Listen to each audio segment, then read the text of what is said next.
Hola queridos hermanos, es un gran gusto saludarlos. Un fuerte abrazo a los que viven allá en Guadalajara, en Zapopan, en Tlajumulco, en Tonalá, en los diferentes lugares allá de esta hermosa ciudad de Guadalajara. Recuerdo el tiempo que vivimos por allá y es increíble poder recordarles. Estamos viviendo en San José, Costa Rica, y de acá toda nuestra familia les envía un gran saludo. El día de hoy, pues agradezco muchísimo la oportunidad que me dan de compartir esta enseñanza que está relacionado con el liderazgo en la iglesia. Y la clase se llama Relación de Liderazgo. A veces por no entender bien el liderazgo, podemos tener complicaciones dentro de la congregación. Hay complicaciones en el mundo por el liderazgo, pero también pueden haber complicaciones dentro de la congregación. Así que lo vamos a tratar de comprender a través de las escrituras este día. Acompáñame a orar. Es un verdadero honor, Señor, poder recordar, Padre, el tiempo en el que vivimos en Guadalajara, el que nos recorrimos la zona de Tlajumulco, Tonalá, Zapopan, Señor, Tlaquepaque, estuvimos por allá también y le agradezco muchísimo, Señor, por la vida de cada uno de mis hermanos. Le ruego, Señor, que utilice mi vida en este mensaje y ruego que al finalizar, Padre, su palabra pueda edificar la iglesia, Señor, y nuestras vidas como discípulos de nuestro Señor Jesucristo. Padre, agradezco por cada uno de los líderes, Señor, que toman la responsabilidad de dirigir una iglesia, ya sea charlas, sectores, regiones, ser internos, ser ministros, dirigir diferentes ministerios, Señor. Te agradezco por sus vidas. Bendícelos y utilícelos poderosamente. Todo esto te lo oro en el nombre de Jesús. Amén. Pues antes de entrar de lleno a esta enseñanza, quiero leer la escritura en Primera Tesalonicenses, capítulo 5, versículo del 12 al 13. Pon mucha atención, es la traducción lenguaje actual. Pon mucha atención, es algo que no digo yo, es algo que no dicen los líderes allá en Guadalajara, es algo que dice la palabra de Dios. Y dice lo siguiente, el versículo 12, capítulo 5 de Primera Tesalonicenses. Hermanos, les rogamos que respeten a los líderes de la iglesia. Ellos se esfuerzan mucho para enseñarles a vivir su vida cristiana. Por eso, trátenlos con respeto y amor por todo lo que hacen y vivan en paz los unos con los otros.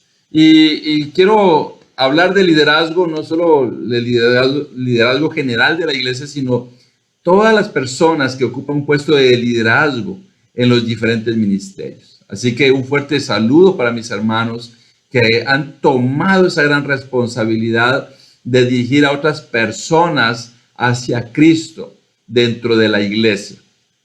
La verdad que es admirable el trabajo que hacen, los respeto y deseo de todo corazón que Dios los utilice. Esta clase va dirigida a toda la iglesia, pero particularmente para poder comprender a quienes son líderes cuál es el rol de liderazgo, pero para quienes no lo son, entender cuál es el rol de un seguidor dentro de la iglesia y también para que puedan aspirar un día a dirigir a otros hermanos. Entonces, comenzaremos con la definición de qué es liderazgo. Es una definición general y dice, es la capacidad que tiene una persona de influir, motivar, organizar y llevar a cabo acciones para lograr sus fines y objetivos que involucren a personas y grupos en un marco de valores. Entonces, en otras palabras, esto es algo general, pero si lo hablamos dentro de la iglesia, es esa capacidad de influir, motivar, organizar y llevar a cabo las acciones para lograr los fines bíblicos, los fines espirituales, para que la iglesia pueda llevar a cabo su función. Y definitivamente esto involucra personas, involucra a quienes somos discípulos de nuestro Señor Jesucristo.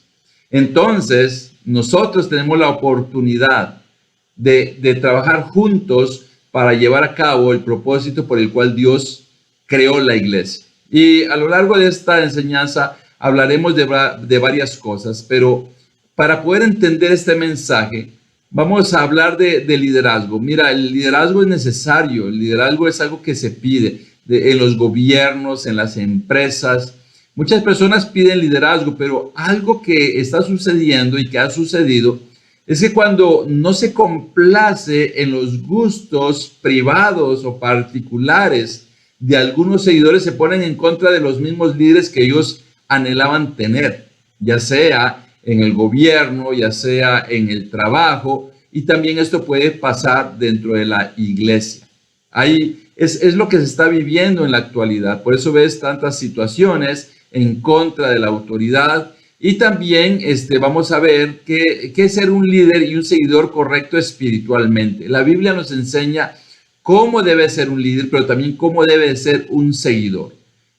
Por eso te decía, aprecio mucho a los hermanos que han tomado el papel de liderazgo, porque no es una tarea fácil. Es una tarea que requiere espiritualidad, que requiere paciencia, que requiere amor, que requiere ese deseo de servir a Dios.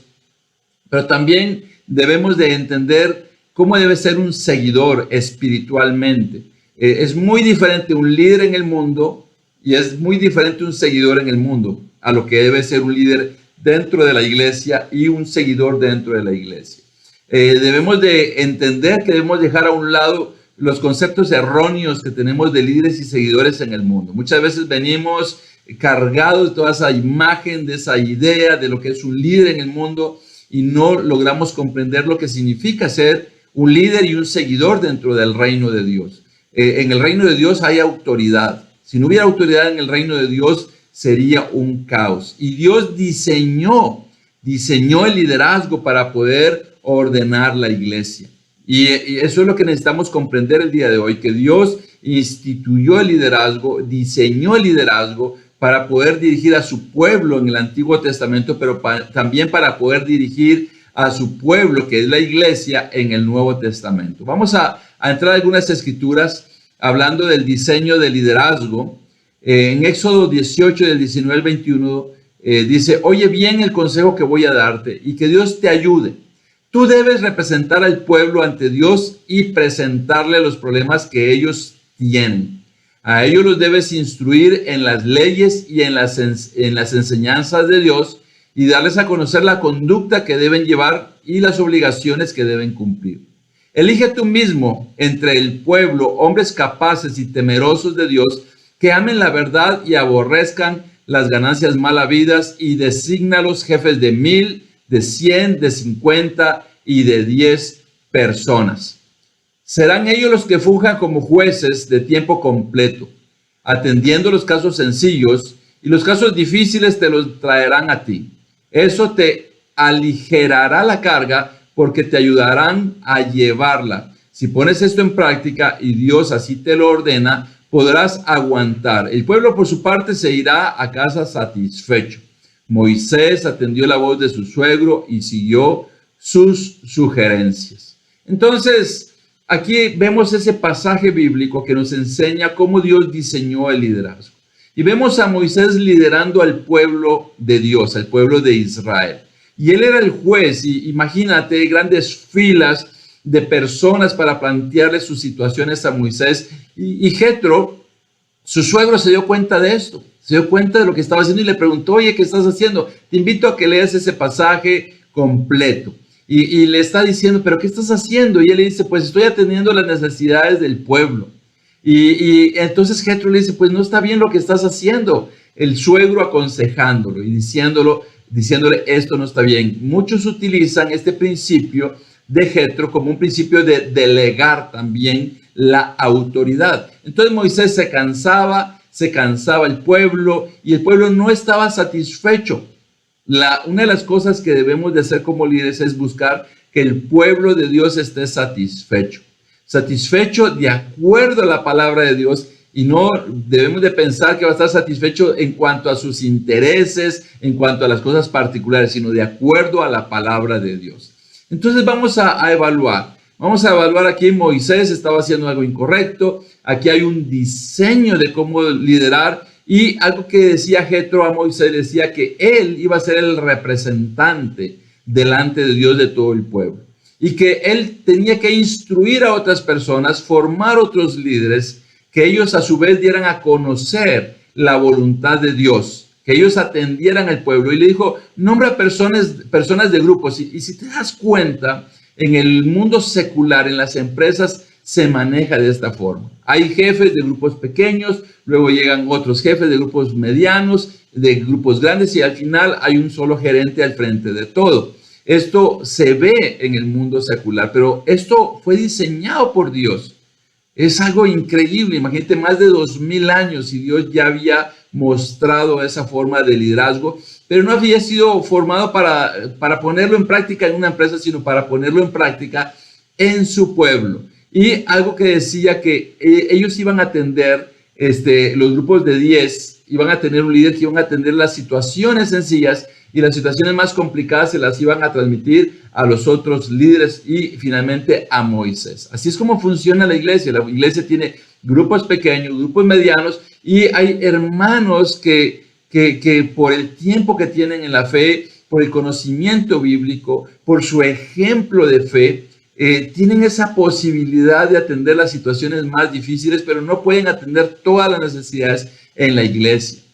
¿Cuál es el fin? El fin de este diseño de liderazgo es que el pueblo de Dios esté satisfecho. Hay situaciones difíciles que tratar muchas veces dentro de la congregación y a veces se requiere de ese consejo de liderazgo para poner y aplicar la palabra de Dios en esos casos difíciles. Pero en el normal funcionamiento de la iglesia se necesita de ese grupo de líderes que esté atendiendo a las personas, en este caso a los discípulos de nuestro Señor Jesucristo. Aquí hay un principio que se llama el principio de Jetro. Espero que puedas entender que esto no se lo inventó una persona, esto fue un diseño de Dios. Dios puso en el corazón de Jetro que quedara escrito ese diseño de liderazgo para que se pusiera en práctica y hoy como congregación, como iglesia, lo ponemos en práctica. Pero aquí es donde tenemos que tener cuidado, que algunas personas quieren dirigir de la manera como se dirige en el mundo y otros quieren ser seguidores en la manera como son seguidores en el mundo. Debemos de comprender que hay una manera espiritual de liderar y hay una manera espiritual de ser seguidores también. Entonces vamos a continuar hablando de cómo debe ser un líder. Nuestro Señor Jesucristo puso una expectativa bien alta de cómo debe ser un líder. Un líder, Él lo puso en el ejemplo de ser un pastor. Imagínate un pastor, aquí vemos la imagen de un pastor y las ovejas lo siguen. Eso es lo que decía Jesucristo, que las ovejas conocen al pastor y siguen su voz. Entonces, un grupo de discípulos va a entender quién es quien Dios está utilizando al frente de la congregación para poder seguirlo, no seguirlo a él, pero seguir la autoridad, porque finalmente todos seguimos a Jesucristo. Y dice que ese líder o ese pastor, como se ve en la imagen, que va a dar la vida por las ovejas, y en este caso las personas. En Juan 10, versículo 11, dice, yo soy el buen pastor. El buen pastor da su vida por las ovejas. Y aquí en Juan 10, Dios habló, o Jesucristo habló acerca de lo que no es un buen pastor y de lo que es un buen pastor. Y una de las cosas que es la responsabilidad de un líder es proteger a las personas o a las ovejas. La iglesia va a ser atacada interna y externamente. La iglesia va a tratar de ser inundada de ideas, de creencias que van en contra de la voluntad de Dios, y esto podría afectar a las personas que conformamos el cuerpo de Cristo. Y una de las labores del liderazgo es proteger a la iglesia de todo esto que quiere dañarla, que quiere dañar finalmente a las ovejas.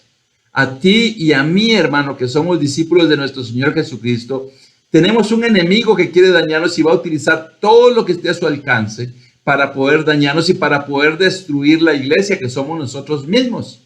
Pero para eso están los líderes de los grupos pequeños, medianos y grandes, para poder proteger a la iglesia. Dice aquí en Efesios 4, versículo del 11 al 13, hablando de cuál es el rol del liderazgo. El liderazgo es para entrenar y madurar los corazones de las personas. Y aquí lo vamos a entender en Efesios 4, del 11 al 13. Él mismo constituyó a unos apóstoles, a otros profetas, a otros evangelistas y a otros pastores y maestros, a fin de capacitar al pueblo de Dios para la obra de servicio, para edificar el cuerpo de Cristo. De este modo todos llegaremos a la unidad de la fe y del conocimiento del Hijo de Dios, a una humanidad perfecta que se conforme a la plena estatura de Cristo. Del versículo 14 al 16, aquí en Efesios 4, hablando de que el liderazgo es para entrenar y madurar los corazones de las personas, dice el versículo 14 al 16.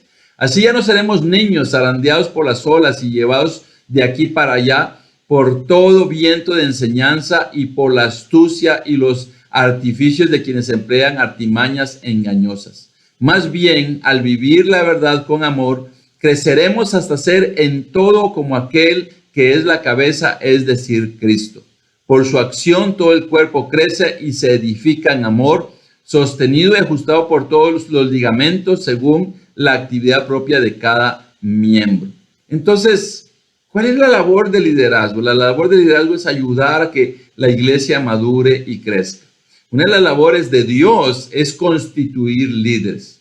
Aquí en este pasaje se mencionan ministerios en la iglesia y esa es una de las labores de liderazgo, descubrir quiénes tienen los dones, los talentos, a quién muestra Dios que pueda estar al frente de ministerios. Tener líderes nombrados al frente de ministerios es una responsabilidad muy grande y es la responsabilidad del liderazgo no solamente de constituir, sino también de capacitar, de entrenar. ¿Y qué es lo que se requiere? Que estas personas lleguen a la estatura de Cristo.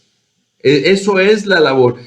A veces se piensa dentro de la iglesia una mala idea, que cuando hay un ministro principal nombrado y también asalariado, se piensa que él debe de hacer todo y esto no es cierto. Un líder, un ministro no tiene la capacidad de hacer todo esto.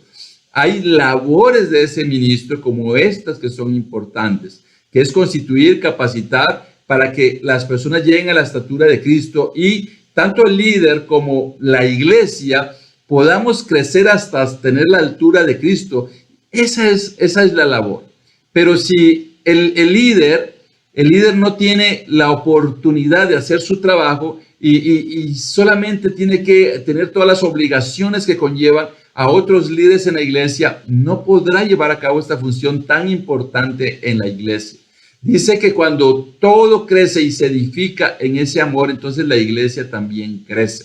Entonces debemos de entender, el líder debe de llevar a cabo estas funciones, pero también tiene que llevar a cabo las funciones como un discípulo de Jesús, evangelizar, ayudar a otras personas a llegar a la fe, cuidar de los hermanos. Pero si solamente se dedica a estar llevándola a cabo, imagínate una mala idea. Bueno, mi responsabilidad no es invitar personas a la iglesia, no es enseñar la Biblia. Mi responsabilidad como seguidor es solamente asistir a una reunión.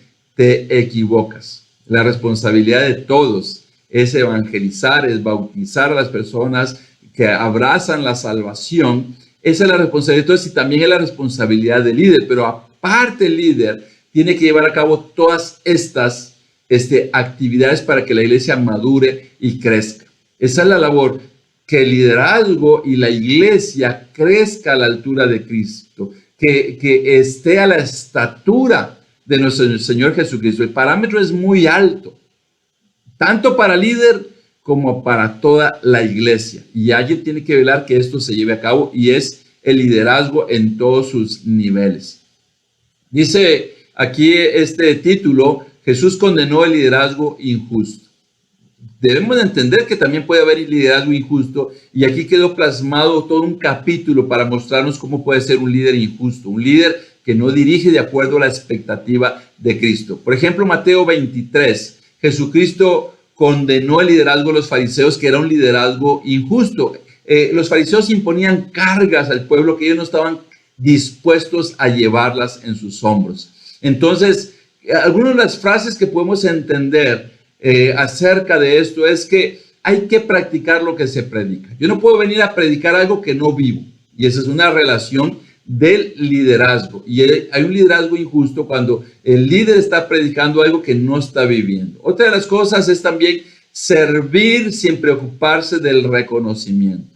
Hay personas que están pensando en ser reconocidos. Si no me reconocen, me siento mal. También otra de las cosas que tiene un liderazgo injusto es el liderazgo que no convierte a las personas a Jesús, sino las convierte a su liderazgo. Hay personas como líderes que andan buscando adeptos, seguidores de sí mismos. No, el liderazgo justo es el liderazgo que lleva a las personas a Cristo. Y las personas que son llevadas a Cristo son las personas que son fieles. Pero las personas que son llevadas a un liderazgo particular o personal, entonces es un grupo de personas que posiblemente puede ser bastante débil. También un liderazgo justo es el que muestra integridad en sus palabras, que cumple lo que dice, que lo que dice es correcto, que lo que predica es correcto. Entonces, puedes leer todo el capítulo 23 de Mateo y ahí te vas a dar cuenta qué fue lo que condenó Jesucristo de liderazgo injusto. Ahí es donde nosotros como líderes y todos los líderes en la iglesia debemos de poner atención de no caer en ser líderes injustos. Por eso nosotros como líderes deberíamos de leer Mateo 23 para no caer en un liderazgo injusto, y la iglesia debería también verlo para ayudar a quienes están cayendo en ese tipo de liderazgo a que salgan de ahí y no se conviertan en un liderazgo injusto. Liderazgo mundano y espiritual, vamos a ver la diferencia. Jesús los llamó y les dijo: como ustedes saben, los gobernantes de las naciones oprimen a los súbditos y los altos oficiales abusan de su autoridad. Pero entre ustedes no debe ser así. Al contrario, el que quiera hacerse grande entre ustedes deberá ser su servidor. El que quiera ser el primero deberá ser esclavo de los demás. Así como el Hijo del Hombre no vino para que le sirvan, sino para servir y para dar su vida en rescate de muchos. Mira, aquí hay una relación de liderazgo entre lo que es un liderazgo mundano y un liderazgo espiritual. El liderazgo mundano tiene una relación de posición. Se ve mucho en el ejército. En el ejército hay rangos, independientemente si hay amistad, no hay amistad, cercanía o no, ahí se obedece porque hay un rango de autoridad, y el que es superior, los demás tienen que obedecerlo, y el que es superior impone su autoridad. Pero en el liderazgo espiritual no es así, es un liderazgo de relación, de cercanía. Mira, Jesucristo enfrentó la lucha de sus seguidores, de los discípulos, de los apóstoles, tratando de ver quién él era el más importante dentro del grupo de los apóstoles o los seguidores de Jesús. Y Jesús les dijo que no, que el liderazgo mundano se dirigía de una manera imponiéndose sobre los demás, pero no el liderazgo espiritual, sino el liderazgo espiritual era de una relación de servir a los demás. En otras palabras, él está diciendo, mira, el liderazgo mundano se impone, mientras que el liderazgo espiritual es una relación. ¿Cómo funciona esto? Teniendo cercanía, conociéndonos, pasando tiempos de calidad, atendiendo las necesidades de las personas. Eso es algo que el liderazgo espiritual es diferente al liderazgo mundano. El liderazgo mundano no piensa en las emociones, en los sentimientos, en las necesidades, solamente en la autoridad. Pero el liderazgo espiritual se enfoca en lo espiritual, en las emociones, sentimientos, tratando de tener una conexión, una relación cercana de conexión con los seguidores. Esa es la gran diferencia entre un liderazgo mundano y uno espiritual. Y aquí tenemos un ejemplo que nos dejó el apóstol Pablo. El apóstol Pablo era impresionante la manera que tenía de interactuar como líder, con los seguidores en las diferentes iglesias. Y en 1 Tesalonicenses, él nos dejó una enseñanza de cómo debe de ser la interacción entre un líder y sus seguidores de acuerdo a su relación con la iglesia en Tesalonicenses. En el capítulo 1, él expresó libremente el aprecio, el amor que tenía por los miembros de la iglesia, su relación como líder y su trabajo que él había realizado allí en la iglesia. Él lo decía abiertamente, no tenía pena de decirlo. En el capítulo 2, él explicó sus motivos, y algo muy importante que ahí explica que él no estaba buscando que lo estuvieran siguiendo, que estuvieran exaltándolo, adulándolo. Él no se convirtió en un líder también complaciente, diciendo solo cosas agradables, sino fue un líder que entabló una relación con ellos, los amó de un tipo de amor maternal. Puedes imaginarte el amor de una madre con sus hijos. Esa fue la relación que él decía en el capítulo 2 que tenía con los tesalonicenses. Él era alguien amable. Debemos de ser amables con las personas que dirigimos. Y también los amó con el tipo de amor de un padre. No solamente el tipo de amor maternal, sino el tipo de amor de un padre. Puedes imaginarte como un padre, obviamente un padre responsable, ama a sus hijos. Era la relación que tenía él con los seguidores de la iglesia de Tesalonicenses. pero no solamente se quedó ahí, porque muchas personas esperan del liderazgo solamente amor maternal, amor paternal, ser amable, se quedan ahí, pero mira la otra parte que también ejerció el apóstol Pablo. Él en el capítulo 4 les exigió una vida justa o una vida de rectitud. Puedes leer todo el capítulo 4 y te vas a dar cuenta que fue muy claro en las cosas que él les pedía de cómo debían de vivir. Normalmente un líder va a amar, va a cuidar, va a proteger, va a atender las necesidades del pueblo de Dios, pero también necesita exigir que se obedezca la palabra de Dios. Ahí es donde nos hacemos diferentes a un liderazgo mundano. El liderazgo mundano es tajante en ciertas cosas y complaciente en muchas otras, pero aquí debemos de ver que también Él los motivó a amarse los unos a los otros.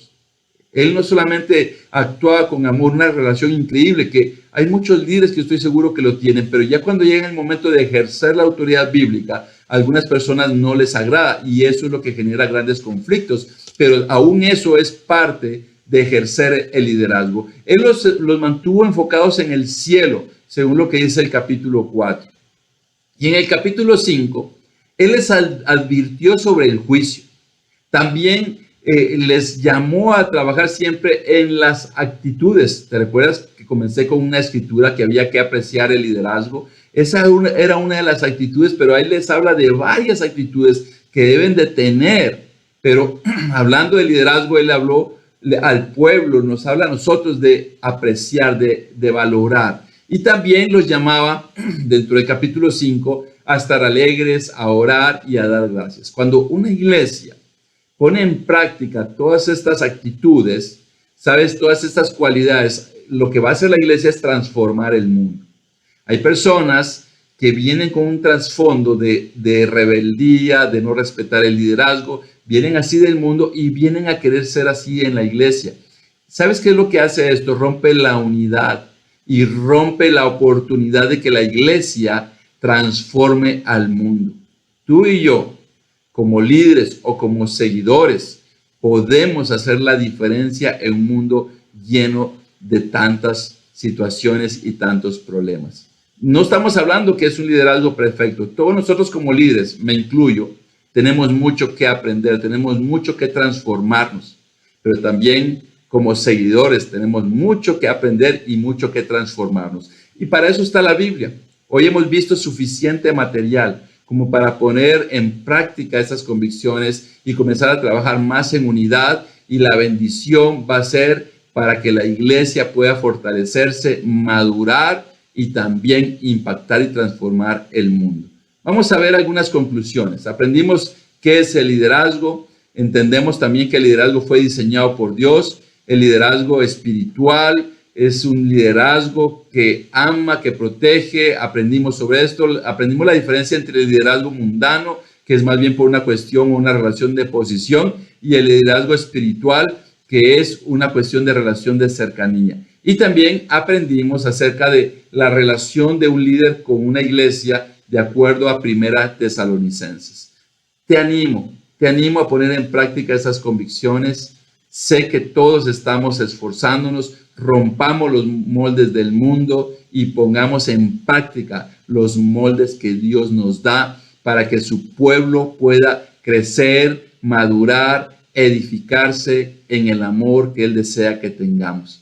Así que gracias por escuchar este mensaje y deseo que haya sido de gran bendición para tu vida. Un fuerte abrazo y siempre los recordamos con mucho amor, con mucho cariño, y apreciamos la fe que tienen, el trabajo que hacen para servir a Dios y la responsabilidad, especialmente en los líderes. Gracias, mis hermanos y hermanas, por poner sus corazones y servir a nuestro Padre Todopoderoso. Feliz día.